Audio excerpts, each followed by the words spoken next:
स्वर्गीय यशवंतराव चव्हाण साहेबांच्या पुण्यतिथीच्या निमित्तानं रीतिरिवाजाप्रमाणे मी समाधीचं दर्शन घेण्यासाठी आलेलो आहे। स्वर्गीय यशवंतराव चव्हाण साहेबांनी महाराष्ट्राला नेतृत्व दिलं, देशाला नेतृत्व दिलं।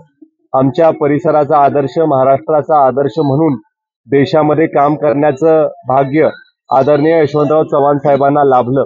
आज आमच्यासारखे असंख्य कार्यकर्ते, समाजसेवक, नागरिक स्वर्गीय चव्हाण साहेबांच्या कामाकडे पाहून आपल्या जीवनामध्ये बदल करायचा प्रयत्न करत आहेत।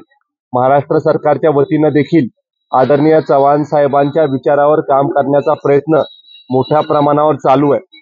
चव्हाण साहेबांच्या समाधी स्थळाचं रिडेव्हलपमेंट आणि त्याचबरोबर समाधी स्थळापासून एलिव्हेटेड नेकलेस रोड जो कराड शहरामधल्या नागरी सुविधेसाठी महत्त्वाचा आहे आणि कराड शहरामधलं ट्रॅफिक डिकंजेशन करण्यासाठीचा एक महत्त्वाकांक्षी प्रकल्प आदरणीय देवेंद्र फडणवीस साहेबांच्या सरकारच्या माध्यमातून करण्याच्या बाबतीमधला प्रयत्न सुरू आहे।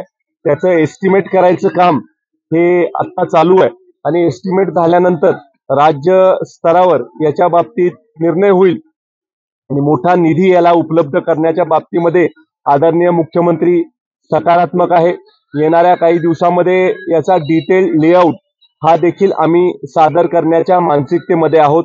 साबरमती रिव्हरफ्रंट डेव्हलपमेंट प्रोजेक्ट ज्या कंपनीने केलाय त्यांनी देखील व्हिजिट आपल्या प्रीतीसंगम बागेची आणि कृष्णामाई घाटाची केलेली आहे आणि मग ह्या सगळ्या गोष्टी आता प्रगतीपथावर असताना स्वर्गीय चव्हाण साहेबांच्या पुण्यतिथीच्या निमित्तानं मला एवढीच अपेक्षा आहे की राज्य सरकारच्या माध्यमातून हा प्रकल्प लवकरात लवकर पूर्ण व्हावा आणि स्वर्गीय चव्हाण साहेबांचा आचार आणि विचार हा समाजात तेवत ठेवण्याचा प्रयत्न हा भविष्य काळामध्ये आमच्यासारखे असंख्य लोक करू शकतील। आपल्याला मी आजच्या दिवसाच्या निमित्तानं एवढं सांगू इच्छितो की कराडकरांना अत्यंत चांगली नागरी सुविधा मिळाली पाहिजे। कराडचं नाव आणखीन देशाच्या, जगाच्या नकाशावर चांगल्या पद्धतीनं जाईल अशा प्रकारचं काम या कराडमध्ये व्हावं। कराडकर सुखी, समाधानी, समृद्ध व्हावे याच्यासाठी जे काही करता येईल ते सरकारच्या माध्यमातून करण्याची माझी मानसिकता आहे आणि त्याचबरोबर खऱ्या अर्थानं स्वर्गीय चव्हाण साहेबांना आदरांजली व्हायची असेल तर चव्हाण साहेबांच्या या स्मृतीस्थळाचं रिडेव्हलपमेंट हा आमच्या स्वप्नामधला प्रकल्प आहे आणि हा प्रकल्प साध्य करण्यासाठी सगळ्यांचं सहकार्य आपल्याला लागणार आहे। ते सहकार्य प्राप्त व्हावं आणि हा प्रकल्प पूर्णत्वास कसा जाईल याच्यासाठीचा प्रयत्न आपल्याला करायचा। मला वाटतं की चव्हाण साहेब हे अत्यंत आदरणीय आहेत। चव्हाण साहेब प्रत्येकाच्या स्मरणामध्ये आहेत आणि चव्हाण साहेबांच्या विचारावरच आमचं सरकार काम करतंय हे मी आपल्याला सांगू इच्छितो। कधी कधी निवडणुकी आणि बाकीच्या सगळ्या शेड्यूलमुळे काही कार्यक्रम पुढं मागं नेते मंडळींची होण्याची शक्यता असते। चव्हाण साहेबांचं स्थान हे प्रत्येकाच्या मनामध्ये दृढ आहे। ह्या गोष्टीची नोंद घेण्यात येईल आणि भविष्य काळामध्ये या समारंभाला एक वेगळं महत्त्व आहे आणि ह्या समारंभाला खूप गांभीर्याने सगळ्यांनी घेतलं पाहिजे। लोकप्रतिनिधी म्हणून आम्ही सुद्धा बरोबर 8च्या ठोक्याला इथं उपस्थित पाहिजे याची जाणीव ठेवून लवकर उपस्थित राहण्याचा माझा प्रयत्न असतो। प्रशासनाने खरं तर लवकर तयारी याची केली पाहिजे ही बरोबर गोष्ट आहे आणि आपण त्यांना तशा पद्धतीच्या सूचना देखील देऊ। कराड आणि मलकापूरची नगरपालिकेची निवड, भारतीय जनता पार्टीची एकच भूमिका आहे। कराड आणि मलकापूर दोन महत्त्वपूर्ण शहर आहेत।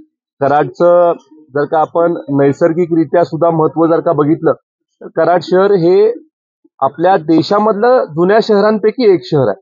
आपण इथं श्री उत्तरालक्ष्मीच्या मंदिराची जर का स्थापना बघितली तर 1727 साली मंदिराची स्थापना झाली।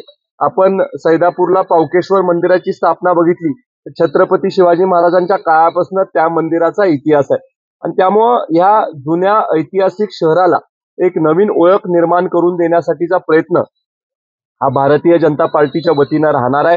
त्याच्यामध्ये ज्या नागरी सुविधा करणं गावामध्ये गरजेचं आहे त्या तर केल्याच पाहिजेत, त्याबरोबरच काही वेगळं आपल्या गावासाठी कसं करता येईल याच्यासाठी आम्ही निश्चित स्वरूपी येणाऱ्या काळामध्ये प्रयत्नशील राहणार आहे। मला खात्री वाटते केंद्रामध्ये राज्यामध्ये भारतीय जनता पार्टीचं मित्रपक्षाचं सरकार आहे. त्यामुळे कराडमध्ये देखील भारतीय जनता पार्टीच्याच विचाराचे जर का नगराध्यक्ष आणि नगरसेवक आपण निवडून आणले तर निश्चित स्वरूपी आपल्या गावाला एक वेगळ्या प्रकारची विकासात्मक गती मिळेल अशी माझी खात्री आहे.